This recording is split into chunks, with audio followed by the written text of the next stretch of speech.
Hello everyone, welcome back to my channel. So today I'm doing something a little different and I wanted to show you guys all the crystals I have and what they do for me, and just show you a little bit of another one of my interests so you guys can know a little bit more about me. As you know, in my last video I showed you really quickly where I keep my crystals in my dorms, and you can kind of see it behind me right here. I have a little section over there where I keep them, and today I just wanted to go in more detail of each of my crystals, what they do, and maybe help some people out if they don't know what one means or what they can do to help them remember. So I want to get started with a book that I got when I first bought my first crystal to help me really know what the crystals do and how they can help me, so that every time I buy one I can look back in this book and see what the crystal does for me. And also it just helps in case you forget, because the more crystals you get, the harder it's going to be to remember what each of them does. So this is the book. It's the Crystal Bible by Judy, and there's 3 volumes. I have all 3, but this is the only one I keep here at school with me. These are really good, and they just tell you each crystal and what it does for you, and then a little bit of extra information. If you're first starting out, I would definitely say get this one, because the more basic common crystals are in the first volume, and you don't really need the second or third volume until you realize that you're getting more crystals that aren't in this book. So the way that I help myself know if when I needed the second volume or the third volume is every time I get a crystal, I go into the reference page and I underline. You'll see I have a couple underline of the crystals and the pages that they belong to. That way I know what's underlined and what's in a different book. Most of my crystals are in here, but a couple of them, like 2 or 3, are in the second and third volume. So you'll also notice that in the front of this I keep these little tabs, and they're in here also. I read this book pretty often. I just open it and see finding crystals that I need for what I feel like I need in that moment. Like I looked up a crystal the other day that could help me with, not the other day, but a while ago, that could help me with insomnia. So I got Howlite, right? And I saved it. Here it is. I saved it so I know, okay, this is a crystal I need to get after reading what it does. So enough of this book. This is the book I recommend, and even the crystal shop that I go to, when I ask them for a certain crystal, they pull this book out in case they can't remember the name or anything. So let's get into my actual crystals and what they do. So the first crystal that I have right here is my Howlite. Now I got this one originally because I am someone that suffers with insomnia at times, and this crystal helps with that. I'll give you a quick description. It's a calming stone, and you could place it under your pillow, which I do every night, and it's an excellent antidote to insomnia. So I have been putting it under my pillow since I got it, and now I can't sleep without it. So the next crystal I have, and I have a couple of these, is Selenite, and what that does is, so here's Selenite, and this crystal brings clarity of the mind, opening the crown and higher chakra, and accesses angelic consciousness. So I just wanted this to help me calm down and bring my mind to a clearer state. So I have a couple forms of this. So I have a Selenite Wand. Selenite is really, really beautiful. If you're gonna buy selenite, do not put it in water because it does dissolve. This is another one that I have. This one's smaller. And then of course the one that I have in my necklace. Now, I'm not an expert on crystals. I'm just sharing with you the personal knowledge that I know and what I've learned. And I'm still learning. So if I make a mistake, I'm sorry. But I am reading from this book, and everything in here is correct. So the next stone that I'm gonna show you guys is one of my favorites. It's carnelian. So this is a bigger version that I have. Sorry, my other hand is full. It's really, really beautiful. And then This is the smaller version that I have that I keep in my purse with me. And what this crystal does is excellent for restoring motivation and stimulating creativity. And it also has the ability to cleanse other stones. So if you have carnelian next to your other stones, it can cleanse them while they're next to each other. So the next stone that I have that I'm going to show you guys is beautiful, beautiful tiger's eye. How beautiful is that, guys? Now here it is in the book, and I'm going to read a little bit for you. It's a protective stone that helps you accomplish goals and promote daily clarity. Okay guys, so with the next ones that I'm going to show you, I can't remember which one is which. I believe this is Jade and this is Bloodstone.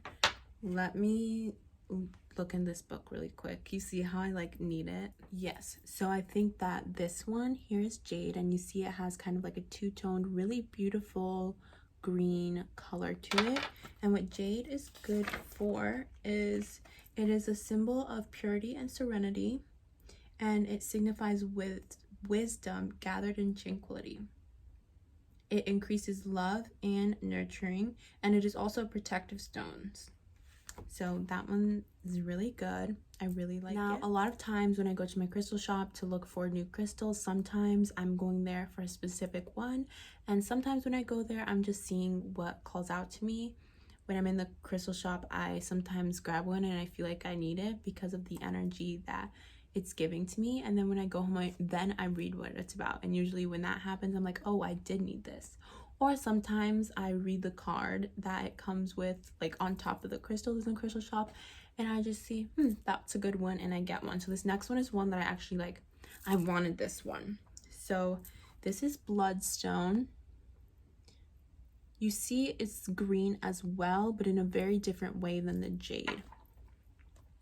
So Bloodstone is an excellent cleanser and powerful healer.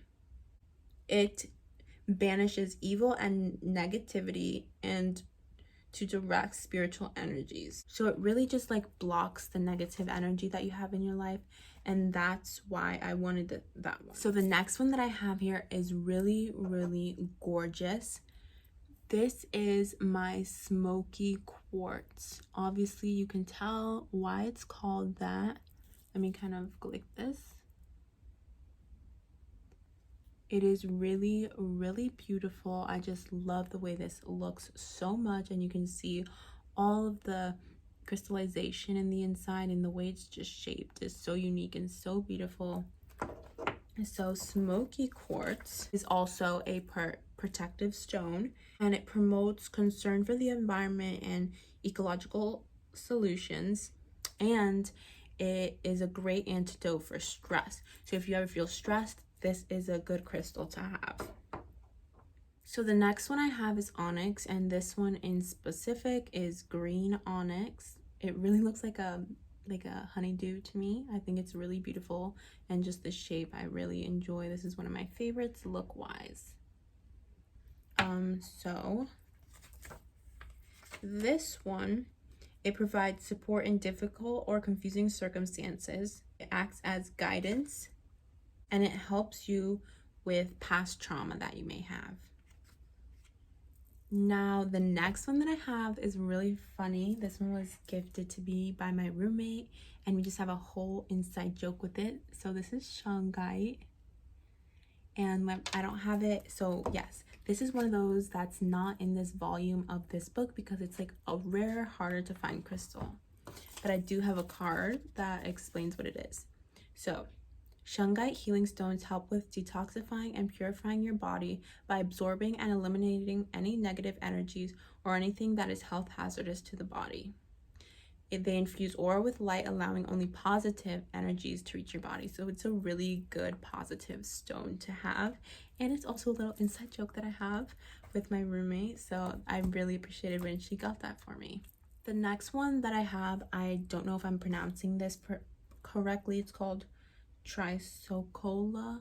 I could be wrong, but this is what it looks like in the book. And this is what it looks like here. I just think it's really a really beautiful stone, and it looks like almost like gold and teal. So what this one does, it's a tranquil and sustaining stone. It helps with meditation and communication. It also draws out negative energies of all kinds. So that's a really good one. Next one that I have, everybody knows about, or at least a lot of people know about, is rose quartz.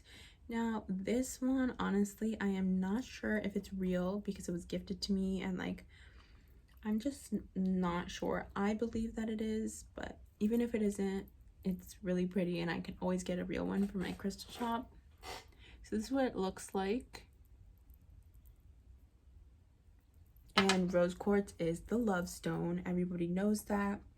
It just brings love into your heart and opens your heart, really, and it attracts love to you if you place that in someone you want to love you, like a car or something. Like, the love will be there. So this one is clear quartz. I think it speaks for itself. It's literally clear. What this crystal does is, here it is in the book. It's the most powerful healing and energy amplifier on the planet because of its unique helical spiral crystalline form. It absorbs, stores, and releases and regulates energy, and is excellent for unblocking it. So it's just a really good stone to have.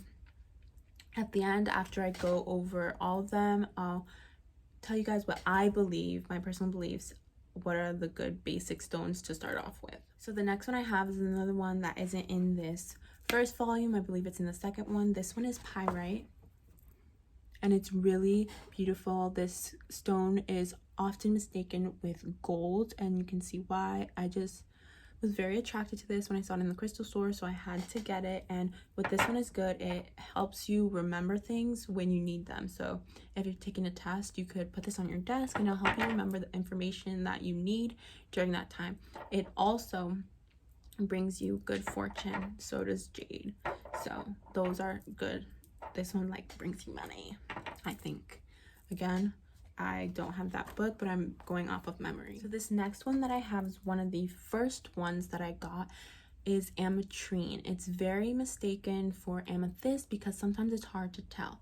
And when I got this one, I picked it out and I thought it was amethyst, but then the cashier, the lady that works there, she told me that it's actually Ametrine, and she asked me if I wanted to switch it out. And I thought that I grabbed it for a reason, so I kept it, and I'll show you guys how you can tell the difference because now I know. So here it is, and like, you look at a purple stone, especially when you're first starting out, and you think amethyst. But if I hold it like towards the light a little bit, you can see that there's like an orange colored, it's like half orange, half purple. I'm sorry if it's hard to see, but that's the citrine in it. So Ametrine is a combination of amethyst and citrine, and it brings you to a higher consciousness. It relieves your stress and tension from the head, calming the mind and bringing greater focus to meditation. So I thought that was really nice. I was fine with keeping it. So the next one that I have is not regular obsidian, but it's Snowflake Obsidian. So if it was regular obsidian, you wouldn't be able to see these these grayish marks on it. That's what makes it the Snowflake Obsidian. Now again, in this volume, it doesn't have the Snowflake Obsidian page, but it has regular obsidian, so I'm just gonna read that one. So this stone impels us to grow and helps us grow and lends us support while we're growing as a human. The next stone that I have is one of my favorites because it's so beautiful, is Hematite. It looks like very metallic to me. This was one of the first ones that I got, and what this does is effective at grounding and protecting. It dissolves negativity and prevents negative energies from entering the aura, restoring peace and harmony to the body. Now the final stone that I have is ruby. You can tell because of the red, like burgundy color that it has. So ruby is an excellent stone for energy. It energizes and balances, but sometimes may overstimulate and delicate ear to people. It encourages passion for life, but never in a destructive way. It improves motivation and setting realistic goals. So those are all my crystals. Let me go over some that I think are good to start out with. So I think it's good to start out with Amethyst, a stone version of it. This is a big, like, what's it called? A big geode, I think. Yeah, a big geode that I have. Obviously, you can get one this size so that you can put it in your purse or your pocket or whatever. That's a really good one. Definitely Smoky Quartz is a really good one in my opinion. Clear quartz, you know, any of the quartzes. Then I also think carnelian. Carnelian is a good one as well. So those are the crystals that are good to start out with, and then you can definitely get this as well to start out with. That's what I think. And I also wear crystal bracelets. So this one is carnelian, this one is I forget if it's onyx or obsidian, but I know it's one of those. This one is actually tiger's eye, and then it has different crystals of the solar system on it. It was a gift from my sister. This one is rose quartz, and this one I got a long time ago from the Dominican Republic when I was little, and to me it looks like it could be really crystals, and if it was, I believe it would be hematite and not selenite because it doesn't dissolve in water. So I'm not sure about that one, but those are the crystals that I have. I like to cleanse my crystals with Palo Santo. I used to use sage, but that was before I knew that it was disrespectful to use it, so I don't use that anymore. Now I use Palo Santo because even though I do have crystals that are self-cleansers, I like to be involved in my cleansing because I feel like it connects me more to them. So I use that, and you can also use incense. There's so many ways to cleanse your crystals. Just find what's best for you. So I hope you guys enjoyed this video. Thank you so much for watching. Don't forget to like, comment, and subscribe. I'll see you next time. Bye.